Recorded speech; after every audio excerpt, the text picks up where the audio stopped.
महज 9 साल की उम्र में चाइल्ड आइकन बनने वाले अवनीश तिवारी को राष्ट्रीय बाल पुरस्कार से सम्मानित किया गया है। ये सम्मान अवनीश को उस परिस्थिति में मिला जिसमें कोई असाधारण बच्चा माता पिता के सहारे के लिए मजबूर होता है, लेकिन हौसला है तो सब मुमकिन है। ये साबित कर दिखाया है महज 9 साल के अवनीश तिवारी ने।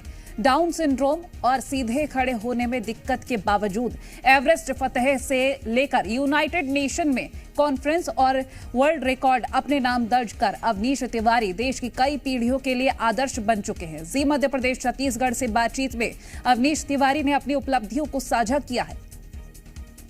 मध्य प्रदेश में इंदौर के अवनीश हैं। अवनीश इस वक्त हमारे साथ हैं। आज प्रधानमंत्री से इनकी मुलाकात हुई और कई राष्ट्रीय पुरस्कार भी ये जीत चुके हैं। इनके पिता आदित्य भी इस वक्त हमारे साथ हैं।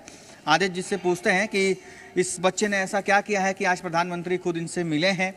इनको आज इसके अलावा 26 जनवरी के परेड में भी शामिल किया जाएगा।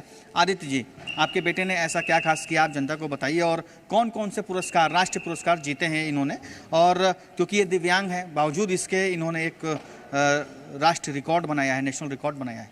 जी, अवनीश को जो प्रधानमंत्री बाल पुरस्कार मिल रहा है वो सोशल सर्विस कैटेगरी में मिल रहा है, और इनका जो अचीवमेंट्स हैं, जो इनका कंट्रीब्यूशन है अधिकारों के लिए, जो अनाथ बच्चे होते हैं और जो बच्चे होते दिव्यांग बच्चे होते हैं उन लोगों के अधिकारों के लिए, कि उनमें फैमिली में कैसे एक एक्सेप्टेंस आना चाहिए, सोसाइटी में एक्सेप्टेंस, अर्ली इंटरवेंशन क्या होता है, उसके बाद राइट ऑफ एजुकेशन है, मेडिकल सपोर्ट है, उसके ऊपर अवनीश काम करते हैं।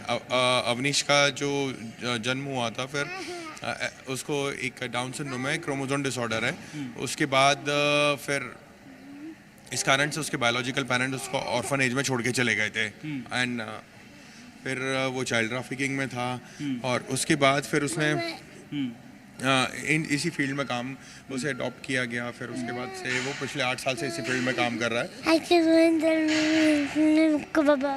Thank you. हाँ, पिछले 8 सालों से इन्होंने करीब इंडिया में ऑलमोस्ट सारे स्टेट्स विजिट किए हैं। 1000 से ज़्यादा कॉन्फ्रेंसेस, वर्कशॉप, सॉक्स में पार्टिसिपेट किया है। लाखों लोगों, पेरेंट्स से, लोगों से जो इस फील्ड में काम कर रहे हैं उनसे मिले हैं अवेयरनेस के लिए और उनके राइट्स के लिए। काफ़ी सारे सजेशंस इन्होंने दिए थे कंसर्न डिपार्टमेंट्स को, जिससे बेनिफिट होगा दिव्यांग बच्चे और ऑर्फन बच्चों के लिए।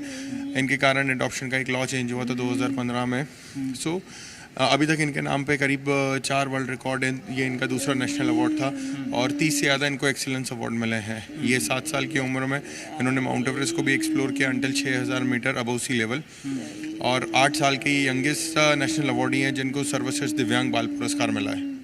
चलिए, तो जैसा कि आदित्य बता रहे थे कि 4 वर्ल्ड रिकॉर्ड, 2 नेशनल अवार्ड, जो कि आज दूसरा था, प्रधानमंत्री मिले भी थे, 26 जनवरी के परेड में भी शामिल होंगे, 30 एक्सीलेंट अवार्ड, और माउंट एवरेस्ट पे भी अपने पिता यानी कि आदित्य के साथ ये चढ़े थे। हालांकि आदित्य ने पूरा ख्याल रखा था। यानी कि इस उम्र में डाउन सिंड्रोम यानी कि दिव्यांगता की होने की वजह से भी इन्होंने अपने अचीवमेंट में कहीं कोई दिक्कत नहीं आने दी। यानी कि कहीं से भी ये नहीं कहा जा सकता है कि अगर बच्चा दिव्यांग है तो उसे ऊपर माउंट एवरेस्ट पे चढ़ने में, या जो भी इन्होंने एक सोशल सर्विस में जो एक रिकॉर्ड कायम किया है उस चीज़ को पाने में कहीं कोई दिक्कत आई। हालांकि उनके पिता आदित्य का बड़ा योगदान है, लेकिन बावजूद इसके बच्चे की हिम्मत है जो आपको दिखाई दे रही है, और खुद प्रधानमंत्री आज इनसे मिलकर बातचीत किए हैं। ये अपने आप में एक बहुत बड़ी बात है, बहुत बड़ी सबक है, बहुत बड़ा मैसेज है समाज के लिए और उन माता पिता के लिए जो इस दिव्यांगता की वजह से इनको छोड़ दिया था ऑर्फन एज में, और बावजूद इसके फिर आदित्य ने इनको अडॉप्ट किया और यहाँ तक का सफ़र पहुँचा है। अभी ये सफ़र चलता रहेगा, बहुत आगे तक जाएगा। कई कॉन्फ्रेंसेस भी इन्होंने संबोधित किया है, बहुत कुछ बताया है समाज को। तो ये समाज के लिए भी एक प्रेरणा की बात है, सोचने की बात है, समझने की बात है कि बच्चों को सपोर्ट करें, और अगर वो दिव्यांग हैं तो उन्हें ऑर्फन एज में कम से कम ना छोड़ें। दिल्ली से कैमरामैन सुनील बिष्ट के साथ अभिषेक दुबे।